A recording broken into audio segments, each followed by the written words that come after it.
Ang pera ng PhilHealth ay dapat na gamitin sa health. Ito ang muling panawagan ni Senator Bongo, Chairman ng Senate Committee on Health, sa kanyang patuloy na advokasya para mapatibay ang healthcare system ng bansa at mailapit sa tao ang serbisyong medikal. Sinabi ito ng Senador, kasabay ng patuloy namang panawagan ng publiko para sa mas mataas na PhilHealth coverage para maibaba ang gastusin sa ospital.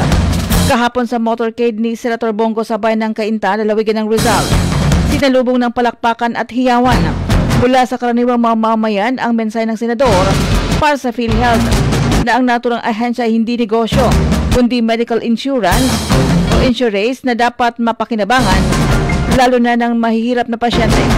Dagdag pa ni Senator Bongo na ang pondo ng PhilHealth ay pera ng taong bayan, kaya't dapat lamang na gamitin para sa pagpapagamot ng pasyenteng Pilipino. Serbisyo medikal ang dapat ilapit natin sa taong bayan. So marami silang pulisiya na tututugan ko po para sa Pilipino. Hindi ko sila titigilan po. Mga kaibigan, yan na po ang naging pahayag ni Senator Bongo. Bicol Headlines ngayon.